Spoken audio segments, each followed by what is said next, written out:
안녕하세요. 오늘 자료가 좀 많이 나갔죠? 예. 그 기출 분석 자료는 어떻고 지금 이제 21회까지 시험 보고 내년 22회인데 한번 쭉 받으시고 스스로도 예측해 보시라는 거예요. 그러니까 스스로도 그러니까 강사도 모의고사 위주로 다 예측을 하지만 스스로도 찍어 보시라는 거예요. 예. 그래서 참고하시고 그 다음, 판례 자료는, 순환 따라오신 분은, 겹치는 부분이 있다고요? 따로 줄까 하다가 그냥 다 줬어요. 그러니까 알아서 분철하시면 된다고. 겹치는 부분이 있다고. 겹친 부분을 제외한 나머지만, 분철하셔갖고 붙이시면 된다고요. 새로 들어오신 분은, 판례집하고 그거 추가된 보증파를 합치면, 최근 판례까지 다 정리된다고 생각하시면 된다고요. 그걸 다 보라는 얘기는 아니에요. 다 보라는 얘기. 그 중에서 저랑 같이 교재라든가 쭉 순환 따라왔다고요. 제가 언급조차 안 한 것은 굳이 안 보셔도 돼요. 언급조차 안 한 판례들도 있어요. 그거는 1차용이고, 그래서, 다시 또 이제 하면서 또 필요한 부분 교재 보면서 아니면 중요 판례 보면서 또 언급을 할 거거든요. 그러니까 제가 굳이 언급 안 하는 것은 2차 시험하고는 관계없다 이렇게 생각하시면 되겠다라는 거예요. 그래서, 참고하시고, 그것도 별 3개, 별 2개는 꼭 보셔야 되는 거고, 별 하나짜리는 제가 언급하는 것만, 별 한 개짜리 언급 안 하는 것도 있다고요. 굳이 안 보셔도 된다고. 그래서 그렇게 공부량을 줄여가시면 되고,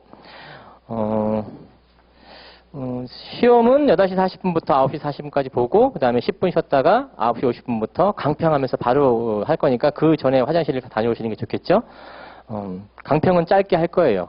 그리고 수업도 되신 대로 짧게 하려고 노력할 거예요. 즉, 10시 10분부터 강평을 9시 50분부터 해서 한 10시 5분이나 10시 10분쯤에 끝나면 넉넉 잡고 10분에서 20분 정도 할 건데 그러면 나머지 시간은 2타임으로 쪼갤 거예요. 그래서 한 번만 쉬겠다라는 거예요. 한 번만 쉬어서 조금 일찍 끝내드리려고 하거든요. 그래서 마지막 순위는 장황하게 할 필요 없다라는 거예요. 제 말은. 기존에 예습 위주로 공부해 오시기 때문에 강의는 짧게 핵심적인 위주로 해나갈 거예요.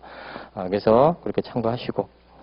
자, 오늘 범위와 관련해서는 앞부분 지금 채권자 대위권까지 진도가 잡혀 있죠. 요 진도대 강의 계획표대로 이제 모의고사는 반항할 건데, 오늘 범위와 관련 중요한 부분 물론 동시항변권, 그다음에 손해배상 예정, 일방 손해배상 약정, 그것이 타방한테 적용되는지 이런 문제 케이스 나올 가능성이 있는 거. 동시항변권은 중요해요. 동시항변권도. 관련해서 또, 채권의 대위권. 그 중에서 채권의 대위권이 일단 제일 중요하다고 판단되고, 다른 것들도 중요한 거예요. 쟁점으로 충분히 나올 가능성이 있는 거고. 그래서 채권의 대위권이 제일 중요하다 보고, 오늘 본 문제, 그 다음, 오늘 본 문제는 물론, 첫 번째 문제는 법원행시 문제고, 두 번째 문제는 우리 연선 사례 뒤에 있는 자료 문제죠. 그래서 그런 것도 섞어서 낼 테니까 공부를 해오시라는 뜻으로 실제 하는 거예요. 실제 방향을 잡으시면 되겠고. 그래서 그 위주로 예습을 해오시면 되겠다라는 거예요. 그리고 보충적으로 나눠드린 자료 하나 있죠?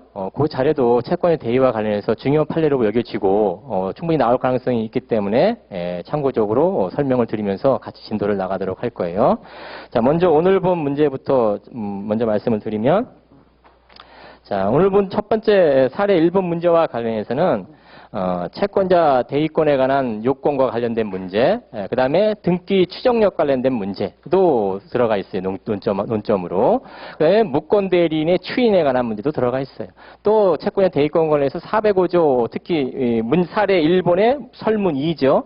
405조 이황과 관련된 문제도 들어가 있어요. 그래서 그런 쪽으로 쟁점을 빠뜨리지 말아셔야 되는 거고. 그래서 문제를 잠깐 간단하게 보면은, 부동산 소유자라는 것을 알려주고 있죠. 소유자이어야지만 의리병에 대한 원인무효 등기 말소할 때 요건이 들어가는 거예요. 그죠?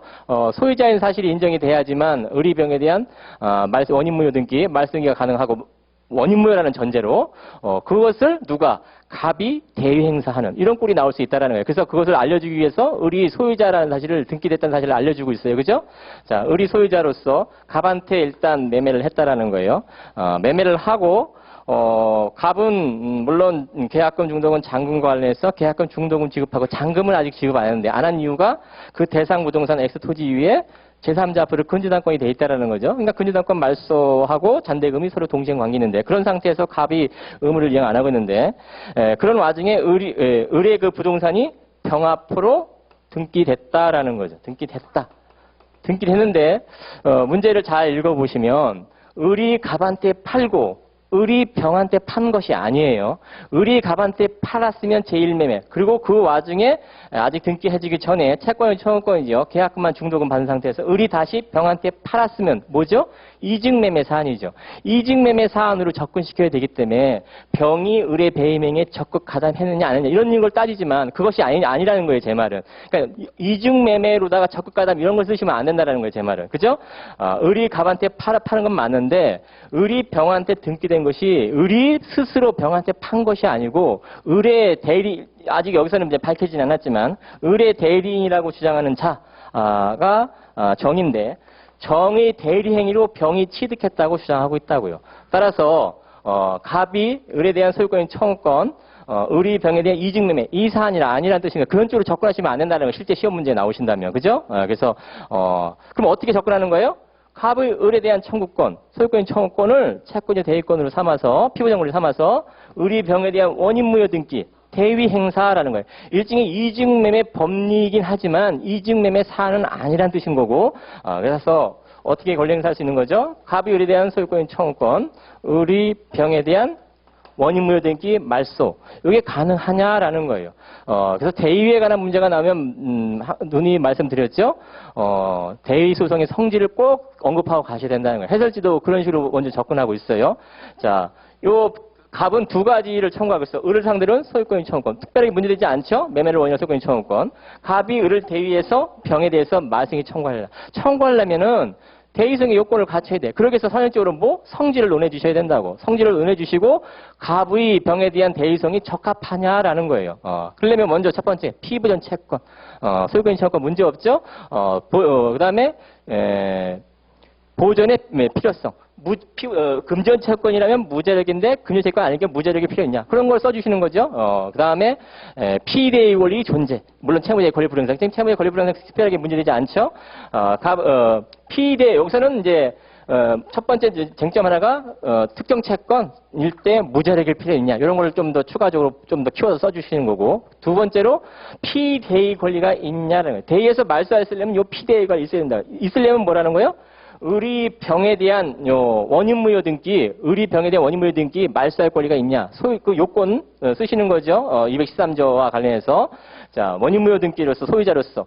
문제는 요 을이 그것을 이제 대의로서 이제 말소하는데 피대의가 있어야 되는데 그러면 을이 병의 원인무효 등기를 입증을 해야 된다는 거예요. 근데 원인무효 등기가 정의에 의해서 대리인에 의해서 병이 등기를 했는데 갑은 뭐를 주장하는 거예요? 이게 원인무효 등기에서 무권대리를 주장하는 거예요. 그죠? 무권대리를 주장하는 건데 병의 등기 추정력과도 연결시켜야지. 등기가 병 앞으로 돼 있다는 뜻은 뭐예요?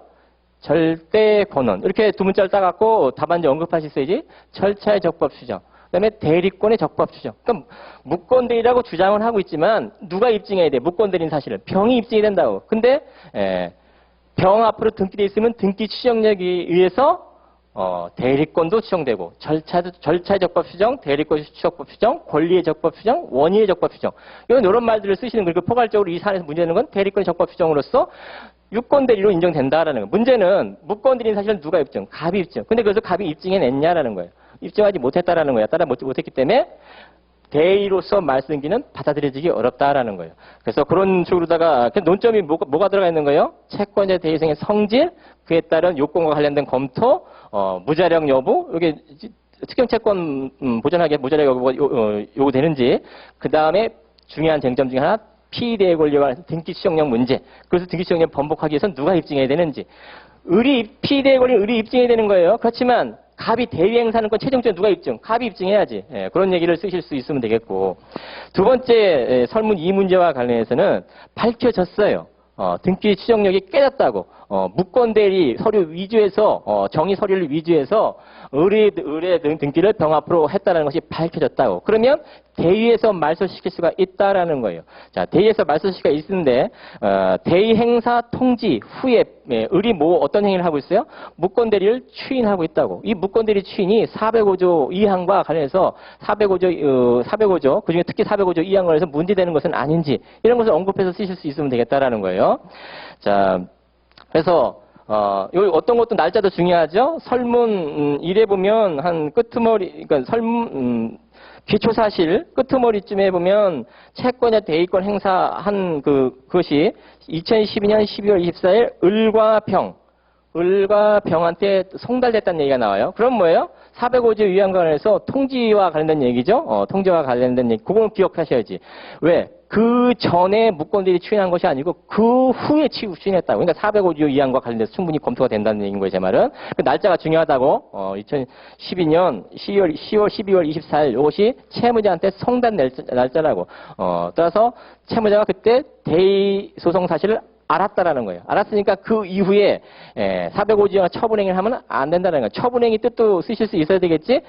그래서 무권대리 추인, 대의 행사에서 원인물 등에서 말소하려고 하는데 을이 뭐 정의 무권대리를 추인하는 것이 405조에 반하는 것은 아니냐, 반한다라는 거죠. 그래서 그런 얘기를 쓰실 수 있으면 되겠다는 거예요. 그 문제를 쟁점만 끄집어냈으면 나머지는 쓰는 건 어렵지 않은 것들이라고요. 그래서 구도를 좀 잡아두시는 게 좋겠고 충분히 나올 우리 시험에 똑같이 낼 수도 있어요. 똑같이. 법원행시가 2013년에 나왔죠. 조금 앞서간다고 법원행시 문제가 한 3, 4년, 4, 5년, 길게는 4, 5년 지나면 우리 시험에 나오는 경향이 있다고요. 똑같이는 안 나와도 비슷하게 낸다고. 그러니까 충분히 나올 가능성이 있으니까 쟁점을 꼭 잡아주시기 바라고. 자, 사례 2번 문제는 채권자 대의권과 관련해서 채권의 대의권, 원래 그 소멸시효 준수 여부, 그러니까 소멸시효 완성 전에 소재기 했는지 여부, 그러니까 준수 여부죠. 제척기간 준수 여부는 언제 기준으로 판단하는 거죠? 소재기 시 판단하는 거죠. 따라서 소재기 시로다가 소멸시효가 완성되느냐, 완성되지 않았냐, 제척기간 준수했느냐, 준수하지 못했느냐 이런 것을 따지는 것인데 제척기간 준수했지 못했으면 각하고 소멸시효 준수하지 못했으면 기각인 거죠. 그런 얘기를 쓸 수 있는 건데 소송물 변경은 어때요? 소송물 변경? 구소치하 신소제기죠. 신소제기 시점으로 소멸시효 준수여부라든가 제척기간 준수여부를 기준으로 판단한다라는 거예요. 이 사안에서는 갑의 을에 대한 채권을 원고가 대위 행사하는데 물론 이것이 금전 채권이에요. 그러니까 무자력 여부가 문제되죠. 이건 이제 차치하고 소송물이 뭐예요? 요거의 소송물이라고요. 따라서 갑의 을에 대한 채권이 소멸시효가 완성되느냐 완성되지 않았느냐. 완성됐으면 피대의 원리가 흠결되는 거죠. 기각 청구 기각이라고. 채권의 대의권 기각이라고. 요것도 요건과 관해서 충분히 언급될 수 있는 거예요. 기본적으로 사례 1번 문제에서 그걸 깔고 왔지만 이것이 별도 문제로 나온다면 대의 소송에 관한 성질을 쓰고 가시는 거라는 거예요. 그래서 요 요건 흠결되면 기각이라는 말을 쓰실 수 있으면 되는 거고 이 사안에서 뭐예요? 갑을 의한 채권이 소멸시효가 완성된 이후에 채권의 대의소송을 제기했느냐 제기하지 않느냐 이런 얘기를 할 수 있는 거지. 근데 갑을 의뢰된 채권이 변제기를 알려주고 있죠. 세 번째 줄에 2003년 8월 3일 일반 채권이라고 가정한다면 왜 다른 특별한 상행위와 관련된 얘기들이 없으니까 일반 채권으로 정리하시면 10년 소멸시효가 걸린다라는 거예요. 그러면 2014년 8월 3일 날 10년 소멸시효 완성되는 채권인데 이 원고란 자가 갑에 의뢰된 채권을 대의 행사하는데 언제 소송을 제기했냐면 4번에 2023년 7월 2일 날 소멸시효 완성되기 전에 채권자 대의소송 피의대의 원리 행사하고 있다라는 거예요. 그러니까 채권 대의권은 특별한 문제 없다는 거죠. 문제는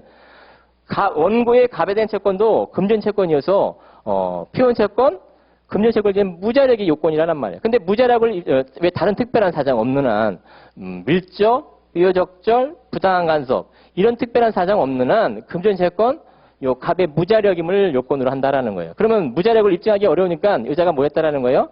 채권자 대의소송 제기 와중에 아예 갑을 한 채권을 양도받아서 양수금 청구를 이렇게 직접 제기했다라는 거예요. 근데 문제는 양수금 청구 소송 제기했을 때는 문제에서 보면 한 6째 줄 나오죠.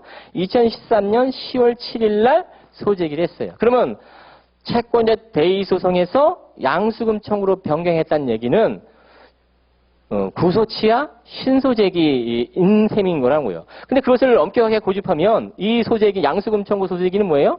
소멸시효 완성 후에 양수금 청구 소송을 제기한 것이기 때문에 청구 기각이란 말이에요. 청구 기각인데 우리 판례는 청구 기각으로 하지 않았다라는 거예요. 이유를 쓰셔야죠. 왜 청구 기각을 안 해요? 청구 인용이란 말이에요. 인용인데 왜 인용인지를 쓰실 수 있어야 된다고. 네 가지 논거가 나온다고요. 그 중에서 하나 꼭 빼먹지 말아야 될 게 소송물이 동일하다. 양수금 청구의 소송물과 채권의 대리승의 소송물이 같다라는 거예요. 같기 때문에 엄밀한 의미에서는 구소치와 신소재기 시점으로다가 소멸시효 완성 여부, 준수 여부를 따져야 되겠지만 지켜졌는지. 하지만 소송물이 같다는 차원에서 미뤄봤을 때 채권의 대의 소송 제기할 때 시효 완성되기 전에 소재기한 시효 중단 효과가 양수금 청구할 때도 그대로 영향을 미쳐서 양수금 청구할 때 소멸시효 완성된 것이 아니다라는 거예요. 따라서 양수금 청구는 홍보 청구 인용 쪽으로 결론이 나야 된다. 소멸시효 주장 항변이 어떻게 타당하지 못하다는 뜻인 거죠. 그래서 그런 식으로 언급하실 수 있으면 되겠어요. 자, 여기까지 일단 해설을 하고 바로 강의는 시작하도록 할게요. 그래서 시험만 보신 분은 그냥 가시면 되겠어요.